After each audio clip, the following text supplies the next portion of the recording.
welcome back to a spooky Ask a Director with Richard Wheeler. Richard, I nearly called you Sir Richard Wheeler.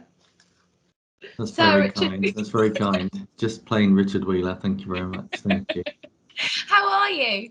I'm very well. I'm very well, thank you. You're looking amazing in your outfit there. I'm looking sorry. I didn't quite get the memo about dressing up. I do apologise to everybody. Any excuse for me to like put a wig on, I'm there for it. So love it. It probably wouldn't work in my meetings that I've got later today. Probably wouldn't. Maybe not. I'm going to keep cameras off after this, I think.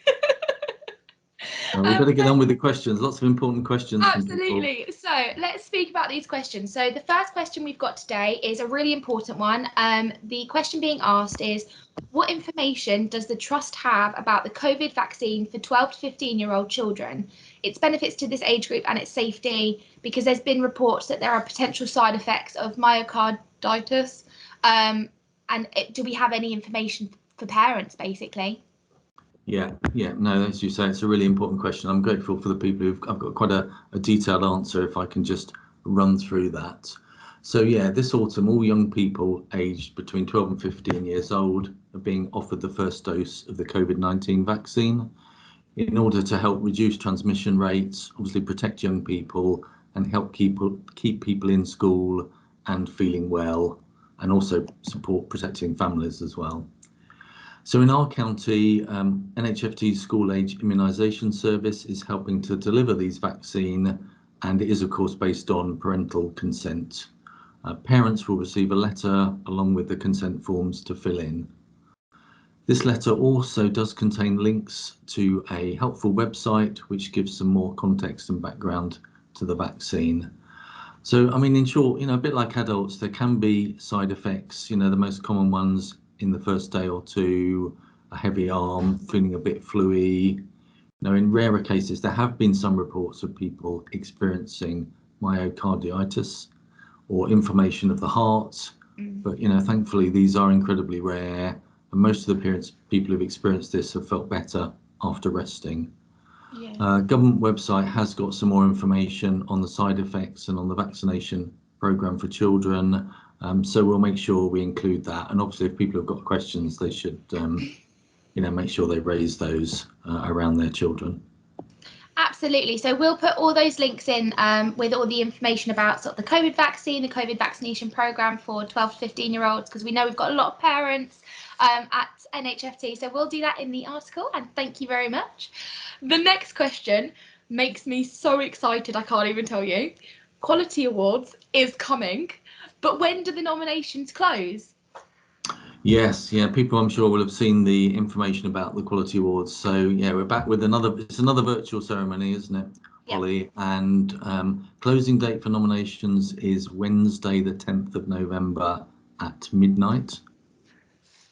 There've been a few changes this year and a bit of sort of renaming, but all of the good stuff that celebrates what's been a difficult year and all the amazing work that people have done is there.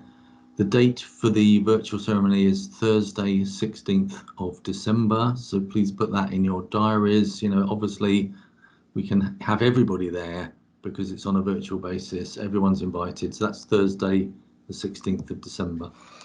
I'm so excited. I can't wait. I can't wait. Right, perfect. Now, Richard, you've been in demand for videos over the last week and a bit, because I know you did one last week with Channy about new ways of working. Now, I don't want to go too in depth with new ways of working, so can you summarise what new ways of working, Nawal is? And then I'll link through to the video that you've done previously. Okay, I'll summarise in four things then. So inclusion, we want to include people, everybody. Smarter working empowers people. Greener makes a difference. There's big focus on the environment, isn't there, with the COP26 happening now. And culture, we want to make sure we've got culture that supports best ways of working. Amazing. Please watch the video. I hope that's helpful for people. And people got questions, please come forward with those. It's really exciting, like as an initiative. When I watched the video previously, I was really struck at how sort of well thought out things were. So it's definitely worth a watch. We'll link it through, and yeah, you have been in demand. Yeah, and I mean, just to emphasise, this is, you know, there was a public board paper at the end of September, so this has all been signed off at the most senior level through the trust board. We're very committed to listening and working with people. Yeah. Okay, so having very briefly just sort of summarised what new ways of working, it's probably super important that we also mention the staff survey and that it's also Freedom to Speak Up Month. So why is it that things like the staff survey and things like, you know, being able to speak up all year round is so important at Team NHFT? Yeah, I mean, the staff survey for the NHS, I mean, it's one of the largest workforce surveys in the world. It's carried out every year to improve staff experience across the NHS, and the survey is aligned to the NHS People Plan promise. It, as my background says, I mean, it will take around 10 to 15 minutes. I did mine earlier in the week. It's pretty straightforward. It will come available to people through your inbox, and I'm sure, Holly, you're going to include all the details of what people should be looking out, and there will be reminders. It's all completely anonymous. It's all managed outside of the organisation on a national basis, but it's really important that we hear from people. I know people are busy, but if people can please find a bit of time so that we can get people's feedback, and then we can consider and respond to that. In terms of freedom to speak up, you know, as I talked about earlier around new ways of working, you know, we want to have, you know, we are an organisation aspiring to compassionate care. We want to be inclusive and diverse and embrace people's thoughts. And obviously freedom to speak up is a way for people to raise concerns in a safe way, in a way that gives them, you know, access to somebody to talk to. So yeah, we'd just like to encourage if people have concerns that they want to raise, please access that. And again, there are details available, aren't there, Holly, around relevant people to contact.